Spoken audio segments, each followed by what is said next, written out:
नमस्कार मेरे प्यारे मित्रों, आज मैं आप लोगों के सामने श्रीमद् भागवत महापुराण के अष्टम स्कंद का नवमो अध्याय अर्थात नवम अध्याय लेकर आई हूँ। और उस अध्याय का नाम है मोहिनी रूप से भगवान के द्वारा अमृत बांटा जाना।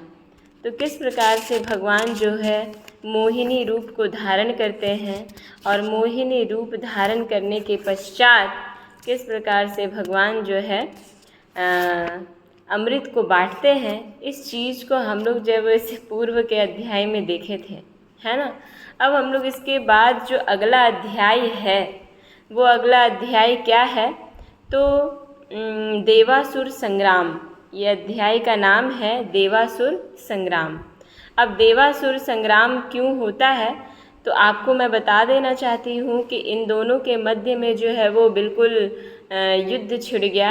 किन दोनों के मध्य में, तो देवता और दैत्यों के मध्य में। कारण ये था कि भगवान जो है वो भगवान श्री हरि मोहिनी रूप धारण करते हैं और मोहिनी रूप धारण करने के पश्चात क्या करते हैं, दैत्यों को अपनी ओर आकर्षित कर लेते हैं, उनसे अमृत को छीन लेते हैं और अमृत को छीनने के पश्चात वो देवताओं को जो है वो अमृत का पान करा देते हैं।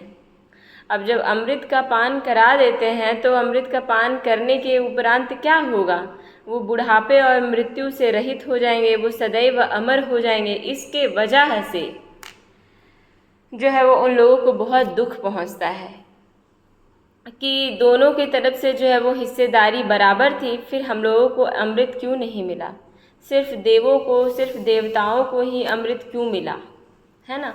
इसके वजह से बिल्कुल वो लोग क्रुद्ध हो जाते हैं, बिल्कुल वो लोग दुखी हो जाते हैं, खिन्न हो जाते हैं, जिसके वजह से दैत्य लोग जो है वो बिल्कुल युद्ध करने लग जाते हैं। बहुत भयानक रूप से युद्ध होता है और उसी युद्ध को जो है वो हम लोग देवासुर संग्राम के नाम से जानते हैं। तो चलिए हम लोग देखेंगे कि उस देवासुर संग्राम का आरंभ कैसे होता है और किस प्रकार से दोनों के मध्य में युद्ध होता है। इन सभी बातों को हम लोग जो है वो विस्तार से आज हम लोग जानेंगे।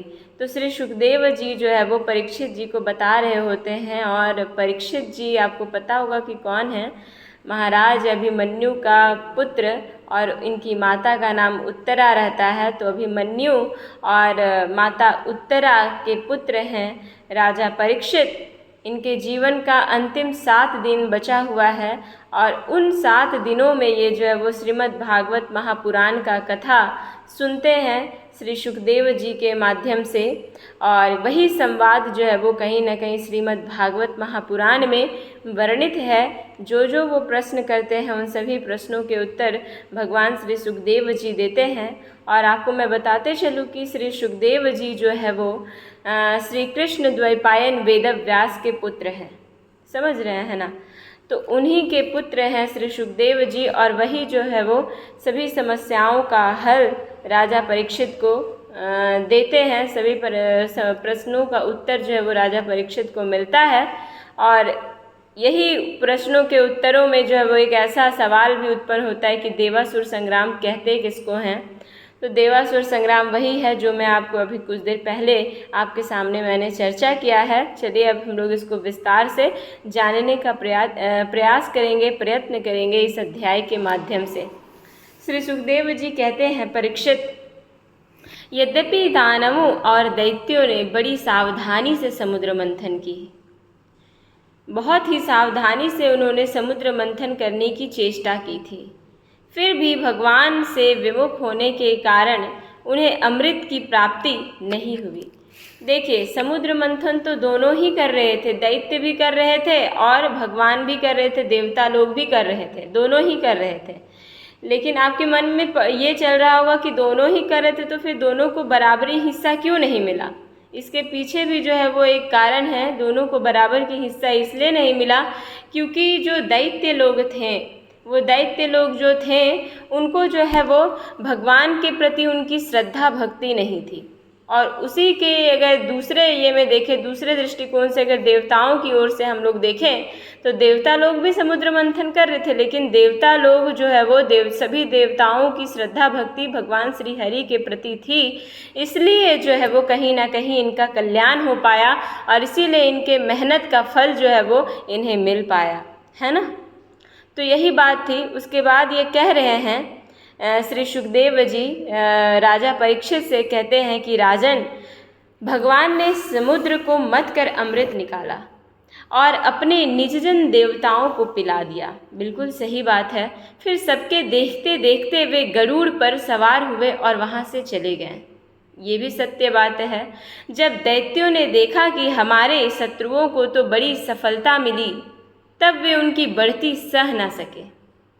जब ये दैत्यों ने, जब दैत्य राजा ने देखा कि हमारे शत्रुओं को, अब दैत्यों के शत्रु कौन है? देवता लोग हैं। उन लोगों को बहुत बड़ी सफलता मिली है, तब वे उनसे रहा नहीं गया। किनसे? तो दैत्यों को जो है वो रहा नहीं गया उनकी सफलता को देखकर। फिर क्या किए? जब रहा नहीं गया तो उन्होंने, उन सभी दैत्यों ने तुरंत अपने हथियार उठाए। क्या उठाए? हथियार उठाए और देवताओं पर धावा बोल दिया। इधर देवताओं ने एक तो अमृत पीकर विशेष शक्ति प्राप्त कर ली थी और दूसरे उन्हें भगवान के चरण कमलों का आश्रय भी था ही। एक तो इन्होंने अमृत का पान करके इन्हें एक जो है वो अद्भुत शक्ति प्राप्त हो गई थी, और दूसरी ओर इन लोगों के पक्ष में जो है वो भगवान श्री हरि थे। इन लोगों के पक्ष में इन लोगों के जो आश्रय थे वो भगवान श्री हरि के चरण कमलों का आश्रय इन लोगों के समकक्ष सदैव था। बस वे भी अपने अस्त्र शस्त्रों से सुसज्जित हो दैत्यों से भिड़ गए। जब दैत्य लोग जब अपने आयुधों को उठाएं, अस्त्र शस्त्र को उठाएं, तब ये लोग भी पीछे ना रहें। क्यों पीछे रहेंगे ये लोग? जबकि उन लोगों से ज़्यादा देवता लोग जो है वो बलवान हो चुके हैं, शक्तिशाली हो चुके हैं, सभी अस्त्र शस्त्रों से संपन्न हो गए हैं, तो फिर ये लोग भी क्यों युद्ध करने से रुके रहेंगे? ये लोग भी जो है वो उतने ही तेज से जो है वो युद्ध करने के लिए बिल्कुल भीड़ गए दैत्यों से। फिर क्या होता है? फिर सुखदेव जी कहते हैं कि परीक्षित, क्षीर सागर के तट पर बड़ा ही रोमांचकारी और अत्यंत भयंकर संग्राम हुआ। और क्षीर सागर वही क्षीर सागर है जहाँ पे समुद्र मंथन हुई थी, जहाँ पे 14 रत्न निकले थे, और वही 14 रत्न वाले क्षीर समुद्र के तट पर बहुत भयंकर, दोनों के मध्य बहुत ही भयंकर, अत्यंत भयंकर संग्राम हुआ। देवता और दैत्यों की वह घमासान लड़ाई ही देवासुर संग्राम के नाम से कही जाती है। और उन दोनों के मध्य में जो लड़ाई हुई, उन दोनों के मध्य में जो युद्ध हुई, उसी को वर्तमान समय में, उसी को जो है वो शास्त्रों में देवासुर संग्राम के नाम से अभिहित किया गया है ना। तो इन चीज़ों को जानना चाहिए कि देवासुर संग्राम आखिर हुआ क्यों था, क्या कारण था, वजह क्या थी। इन सभी चीज़ों को जो है वो सभी सनातनियों को, सभी लोगों को जानना नितांत आवश्यक समझना चाहिए, ऐसा मुझे लगता है, और उन्हें श्रवण करना चाहिए। आगे है, दोनों ही एक दूसरे के प्रबल शत्रु हो रहे थे और दोनों ही जो है वो बहुत भयानक, मतलब एकदम बढ़ चढ़ के सब दोनों तरफ से युद्ध हो रहे थे और शत्रुता बहुत प्रबल होते जा रही थी।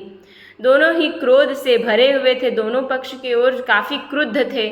एक दूसरे को आमने सामने पाकर तलवार, बाण और अन्य अनेक अस्त्र शस्त्रों से परस्पर चोट पहुंचाने लगे और युद्ध शुरू हो गई है। दोनों ही जो है वो एक दूसरे के आमने सामने खड़े होकर कोई तलवार से युद्ध कर रहा है, कोई बाण चला रहा है, कोई अलग अलग भिन्न भिन्न शस्त्रों का प्रयोग करके युद्ध कर रहा है ना। इस प्रकार से जो है वो चोट पहुंचाने लगे एक दूसरे को।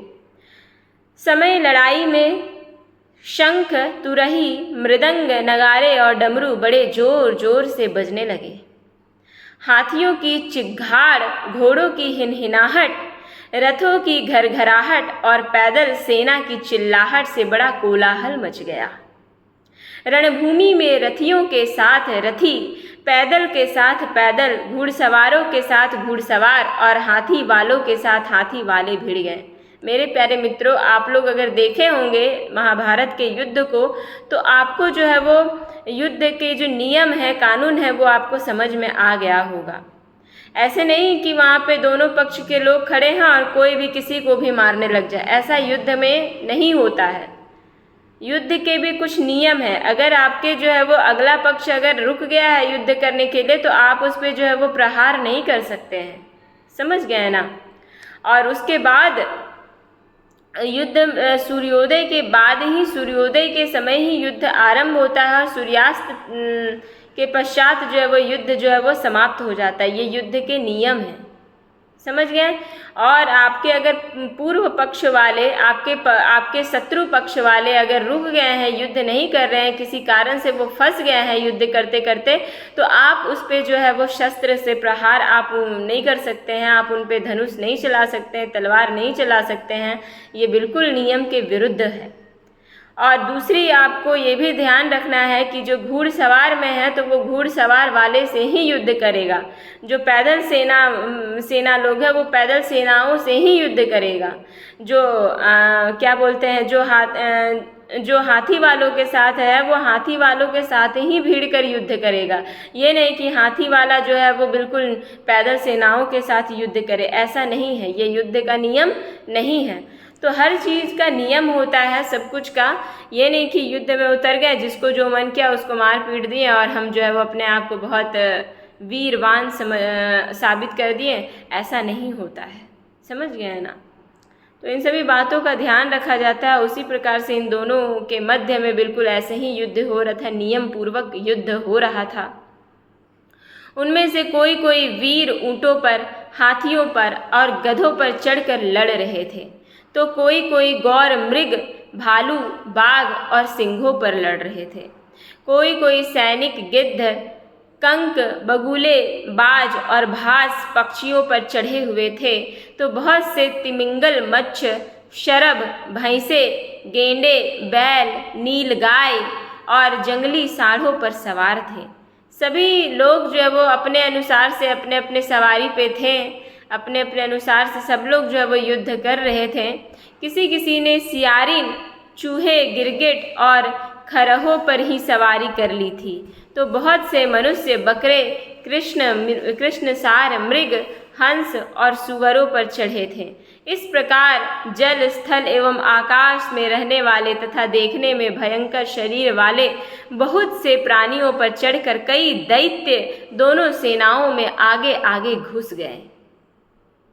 परीक्षित, उस समय रंग बिरंगी पताकाओं, स्फटिक मणि के समान श्वेत निर्मल छत्रों, रत्नों से जड़े हुए दंड वाले बहुमूल्य पंखों, मोर पंखों, चंवरों और वायु से उड़ते हुए दुपट्टों, पगड़ी, कलंगी, कवच, आभूषण तथा सूर्य की किरणों से अत्यंत दमकते हुए उज्ज्वल शस्त्रों एवं वीरों की पंक्तियों के हो रही थी। वीरों की पंक्तियों के कारण देवता और असुरों की सेनाएं ऐसी शोभायमान हो रही थी, मानो जल जंतुओं से भरे हुए दो महासागर लहरा रहे हो। परीक्षित, रणभूमि में दैत्यों के सेनापति विरोचन पुत्र बलि मई दानव के बनाए हुए वैहायस नामक विमान पर सवार हुए। जो बलि थे, जो दैत्यों के जो राजा थे, जो दैत्यों के सेनापति विरोचन पुत्र बलि जो थे, वो मई नामक दानव के द्वारा बनाया हुआ वैहायस नामक विमान पर सवार थे। वह विमान चलाने वाले की जहाँ इच्छा होती थी वहीं चला जाता था। युद्ध की समस्त सामग्रियां उसमें सुसज्जित थी। परीक्षित, वह इतना आश्चर्यमय था कि कभी दिखलाई पड़ता तो कभी अदृश्य हो जाता। वह इस समय कहाँ है, जब इस बात का अनुमान भी नहीं किया जा सकता था, तब बतलाया तो कैसे जा सकता है। वो इस वक्त किस जगह पे है, किस जगह पे छिप कर वो युद्ध कर रहा है, ये भी पता नहीं चल पाता था। वो बहुत विचित्र विमान था, है ना। उसी श्रेष्ठ विमान पर राजा बलि सवार थे। सभी बड़े बड़े सेनापति उनको चारों ओर से घेरे हुए थे। उन पर श्रेष्ठ चमर डुलाए जा रहे थे और छत्र तना हुआ था। उस समय बलि ऐसे जान पड़ते थे जैसे उदयाचल पर चंद्रमा। उनके चारों ओर अपने अपने विमानों पर सेना की छोटी छोटी टुकड़ियों के स्वामी नमूची, शंबर, बाण, विप्रचित्ति, अयोमुख, द्विमूर्धा, कालनाभ, प्राहेति, हेति, इलवल, शकुनी, भूत संताप, वज्रदंष्ट्र, विरोचन, हयग्रीव, शंकु, शिरा, कपिल, मेघदुंदुभि, तारक, चक्राक्ष, शुंभ, निशुंभ, जंभ, उत्कल, अरिष्ट, अरिष्टनेमि, त्रिपुराधिपति, मय, पोलोम, कालेय और निवात कवच आदि स्थित थे। वो जो क्या बोलते हैं, वो जो राजा था, दैत्यों का जो राजा था बलि, वो बलि के चारों तरफ इतने सारे जो दैत्य हैं, दैत्य सेनापति, वो सब लोग साथ में उनके खड़े थे। ये सब के सब समुद्र मंथन में सम्मिलित थे, परंतु इन्हें अमृत का भाग नहीं मिला। ये जितने भी दैत्यों का मैंने आपके सामने नाम लिया, जितने भी लोगों के बारे में आपको बताया, वो सबके सब कहीं ना कहीं समुद्र मंथन में सम्मिलित थे और इनको जो है वो अमृत का पान नहीं कराया गया, इनको अमृत का भाग नहीं मिला, जिसके कारण से ये लोग काफ़ी दुखित थे। केवल क्लेश ही हाथ लगा, केवल दुख ही हाथ लग पाया। इन सब असुरों ने एक नहीं अनेक बार युद्ध में देवताओं को पराजित किया है। ऐसा नहीं है कि देवता बहुत महान है, देवता ही दैत्यों को हराते रहे, ऐसा नहीं है।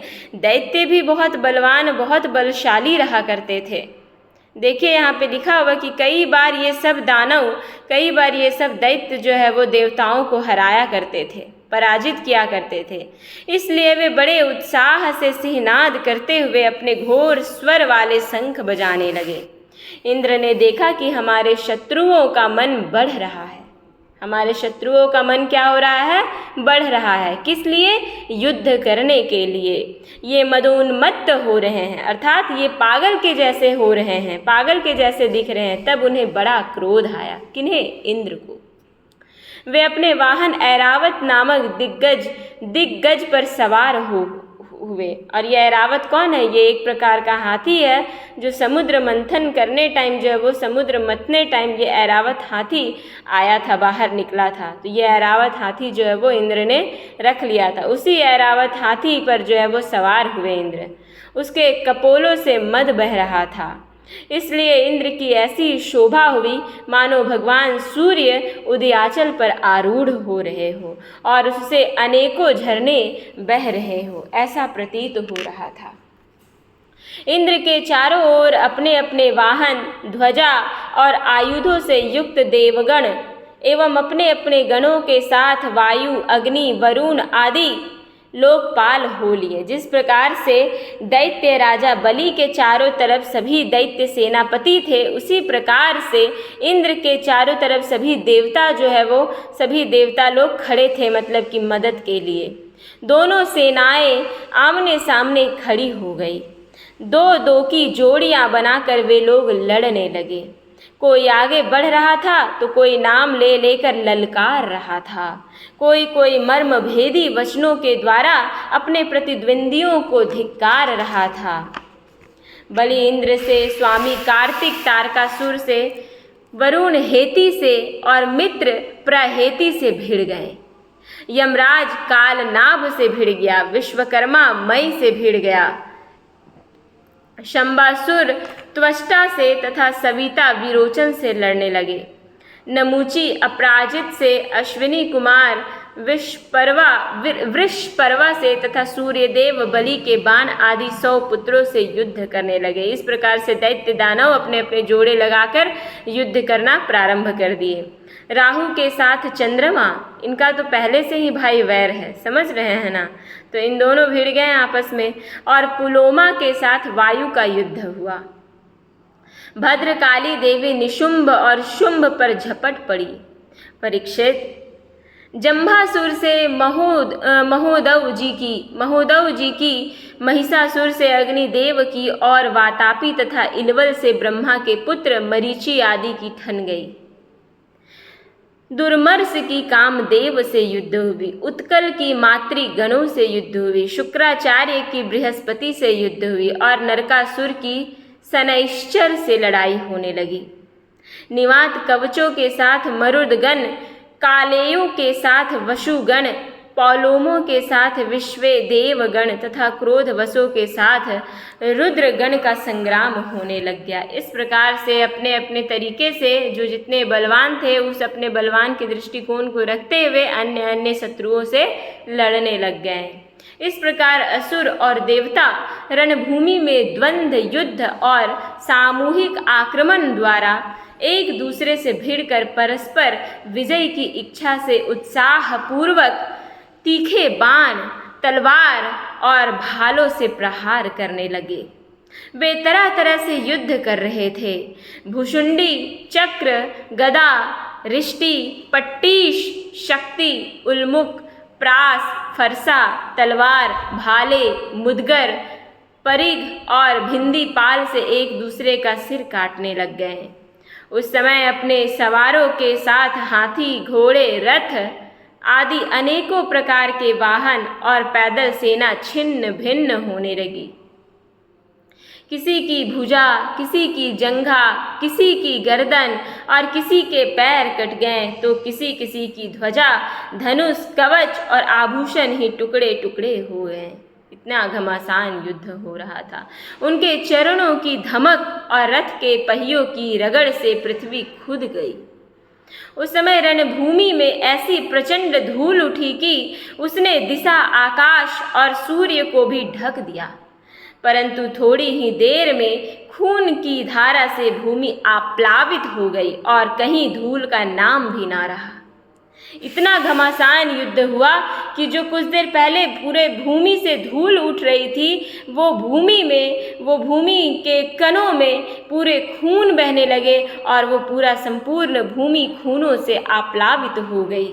इतना घमासान युद्ध हुआ। आप इससे जो है वो अंदाज़ा लगा सकते हैं कि कितनी संख्याओं में युद्ध हुई होगी। तदंतर लड़ाई का मैदान कटे हुए सिरों से भर गया। किसी के मुकुट और कुंडल गिर गए थे तो किसी की आंखों से क्रोध की मुद्रा प्रकट हो रही थी।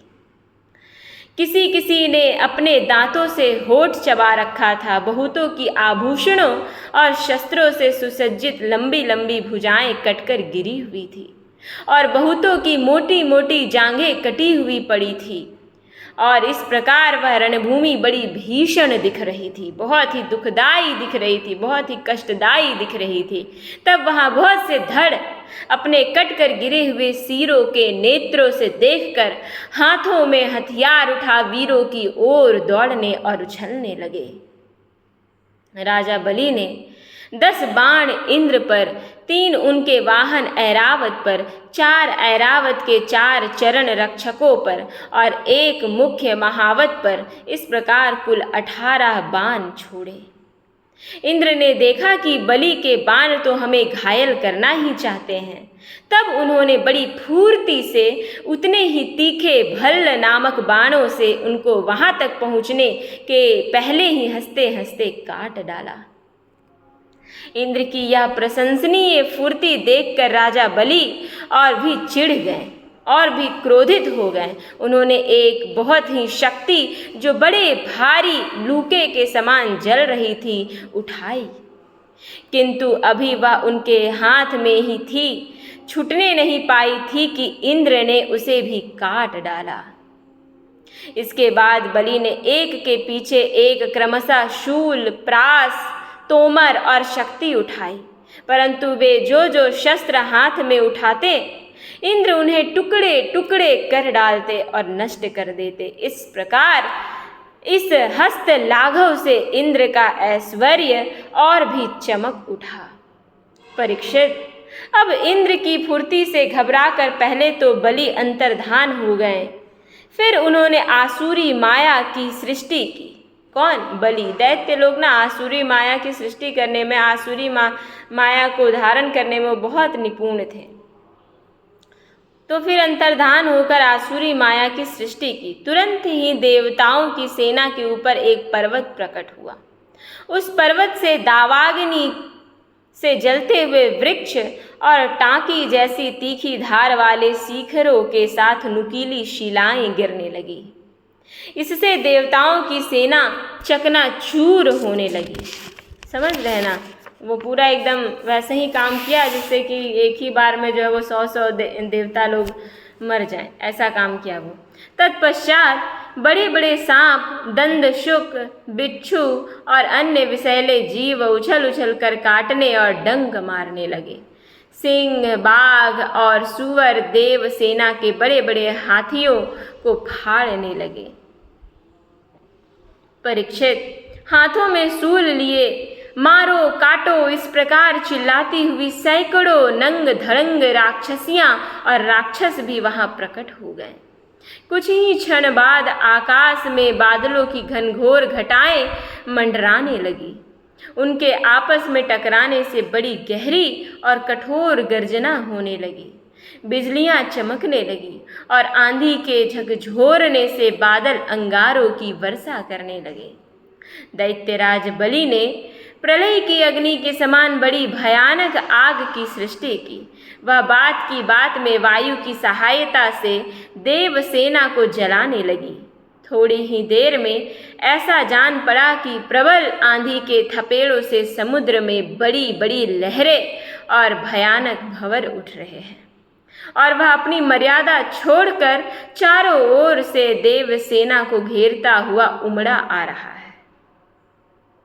इस प्रकार जब उन भयानक असुरों ने बहुत बड़ी माया की सृष्टि की और स्वयं अपनी माया के प्रभाव से छिप रहे न दिखने के कारण उन पर प्रहार भी नहीं किया जा सकता था, तब देवताओं के सैनिक बहुत दुखी हो गए। परीक्षित, इंद्र आदि देवताओं ने उनकी माया का प्रतिकार करने के लिए बहुत कुछ सोचा विचारा, परंतु उन्हें कुछ ना सूझा। तब उन्होंने विश्व के जीवन दाता भगवान का ध्यान किया। देखिए, इन लोग कमजोर वाकई में थे, ठीक है ना। ये देवता लोग जो थे ना, जब कभी हारने लग जाए तो ये लोगों को एकमात्र भगवान श्री हरि दिखते थे और उनके ही आश्रय लेते थे और उनके ही आश्रय के कारण ये लोग जो है वो संग्राम को जीत भी पाए। तो अगर बलशाली और शक्तिशाली की दृष्टिकोण से अगर देखा जाए ना दोनों में, तो सबसे ज़्यादा बलशाली जो है वो दैत्य लोग ही थे एक्चुअली में। भले ही इन लोगों ने कितना अमृत पी लिया था, कितनों शक्ति इन लोगों को प्राप्त थी, लेकिन ये लोग के सामने जो है वो दैत्य लोग अत्यंत बलशाली था। अब ये देखिए, इतना लड़ने के बावजूद भी देवता जो है वो इन पे भारी पड़ गए। अमृत पीने के बावजूद भी जो है वो दैत्य लोग इन पे भारी पड़ गए। अंततः देवता को जो है वो देवता लोगों को जो है वो भगवान के शरण में जाना पड़ा। बड़ी ही सुंदर झांकी थी, है ना। भगवान का ध्यान किया और ध्यान करते ही वे क्या हुए, प्रकट हो गए और ये झांकी बहुत ही सुंदर प्रतीत हो रही थी। गरुड़ के कंधे पर उनके चरण कमल विराजमान थे। भगवान श्री हरि के नवीन कमल के समान बड़े ही कोमल नेत्र थे। पीताम्बर धारण किए हुए थे। 8 भुजाओं में 8 आयुध, गले में कौस्तुभ मणि, मस्तक पर अमूल्य मुकुट एवं कानों में कुंडल झलमला रहे थे। देवताओं ने अपने नेत्रों से भगवान की इस छवि का दर्शन किया। परम पुरुष परमात्मा के प्रकट होते ही उनके प्रभाव से असुरों की वह कपट भरी माया विलीन हो गई। ठीक वैसे ही जैसे जग जाने पर स्वप्न की वस्तुओं का पता नहीं चलता, ठीक ही है भगवान की स्मृति समस्त विपत्तियों से मुक्त कर देती है। अगर आप कोई भी विपत्ति में फंसे हुए हैं और भगवान की स्तुति कर रहे हैं, भगवान की स्मृति कर रहे हैं, तो आपकी सारी विपत्ति दूर हो जाएगी। ऐसा मैं नहीं, ऐसा अनुभवी लोग कह रहे हैं, ऐसा देवता गण कह रहे हैं। इसके बाद कालनेमी दैत्य ने देखा कि लड़ाई के मैदान में गरुड़ वाहन भगवान आ गए हैं, है ना। तब उसने अपने सिंह पर बैठे बड़े वेग से उनके ऊपर एक त्रिशूल चलाया। वह गरुड़ के सिर पर लगने ही वाला था कि खेल खेल में भगवान ने उसे पकड़ लिया और उसी त्रिशूल से उसके चलाने वाले कालनेमी दैत्य तथा उसके वाहन को मार डाला। माली और सुमाली 2 दैत्य बड़े बलवान थे। भगवान ने युद्ध में अपने चक्र से उनके सिर को काट डाले और वे निर्जीव होकर गिर पड़े। तदंतर माल्यवान ने अपनी प्रचंड गदा से गरुड़ पर बड़े वेग के साथ प्रहार किया, परंतु गर्जना करते हुए माल्यवान के प्रहार करते न करते ही भगवान ने चक्र से उसके सिरों को धड़ से अलग कर दिया। इस प्रकार भगवान की स्तुति किए और भगवान प्रकट हो गए। भगवान ने अपने चक्र से, अपने त्रिशूल से दैत्यों का संहार किया और फिर जाके अंतिम में युद्ध जो है वो समाप्त हुआ। अभी समाप्त हुआ नहीं है, इसके अगले अध्याय में और भी थोड़ा विस्तार से बताया गया है, तो इसके अगले अध्याय को हम लोग नेक्स्ट एपिसोड में देखेंगे, क्योंकि मुझे ऐसा लगता है कि मनुष्यों में थोड़ी धैर्य कम है, वो लोग सुन नहीं पाएंगे अगर मैं बहुत अधिक आप लोगों के सामने विषयों को रखूँगी तो। इसलिए मैं अगले एपिसोड में देवासुर संग्राम की समाप्ति कैसे होती है, इनकी चर्चाएं जो है वो मैं आप लोगों के सामने करूंगी। तब तक आप लोग इसका श्रवण करते रहिए और जानिए कि माली, सुमाली, काल, नेमी कौन थे। ये सब बहुत बलवान और बलशाली दैत्य थे। जानिए कि देवासुर संग्राम आखिर हुआ क्यों, वजह क्या थी, देवासुर संग्राम होने के पीछे क्या कारण था, है ना। इन सभी कथाओं को आप जो है वो श्रीमद् भागवत महापुराण के अध्ययन के पश्चात ही जान सकते हैं। और जब तक आप श्रवण नहीं कीजिएगा, जब तक आप अध्ययन नहीं कीजिएगा, तब तक आपको इन सभी कथाओं से आप जो है वो रूबरू नहीं हो सकते हैं, इन सभी कथाओं के आप जानकार नहीं हो सकते हैं। इसलिए आपसे मेरी विनती है कि आप लोग इन कथाओं को सुने, स्मरण करें और अपने बच्चों को, अपने परिवारों को अवश्य सुनाएं ताकि उनका कल्याण हो। क्योंकि श्रीमद् भागवत महापुराण में बार बार ये बात कही गई है कि भगवान की जितनी लीलाओं का आप स्मरण करेंगे उतना ही आपका कल्याण होगा। देखिए, देवासुर संग्राम से पूर्व समुद्र मंथन हो रहा था। मेहनत तो दोनों ने ही किया, दैत्य ने भी किया और देवताओं ने भी किया, लेकिन फल जो है वो किसी एक को ही मिल पाया। कारण क्या है? कारण यही है कि उन लोगों ने सदा सदैव भगवान का स्मरण करते रहा, भगवान की लीलाओं का गाथा गुणगान करते रहा, इसलिए उनकी जीत हुई और उनके मेहनतों का उनका फल जो है वो तुरंत उन्हें मिल गया। इसलिए मेरा ये मानना है कि आप कितनों भी मेहनत कर लीजिएगा, आप दिन रात बार बार आप मेहनत कर रहे लगे हुए हैं, लेकिन आप भगवान का अगर स्मरण नहीं कीजिएगा तो शायद आपको फल नहीं मिलेगा। इसलिए आप लोग जो है वो इन कथाओं के महत्व को समझिए और समझने के पश्चात आप अपने जीवन में आगे बढ़िए। मेरा यही आपसे आशा है, आपसे विनती है कि इनको आप अच्छे से सुनिए और समाज को एक प्रेरणा दीजिए इन कथाओं के माध्यम से, ताकि आपका तो विकास हो ही साथ आपके परिवार का, आपके समाज का, आपके गांव का, आपके राज्य का और फिर अन्य राज्यों का और फिर पूरे देश का विकास हो पाए। नमो नमः। नमः संस्कृताय।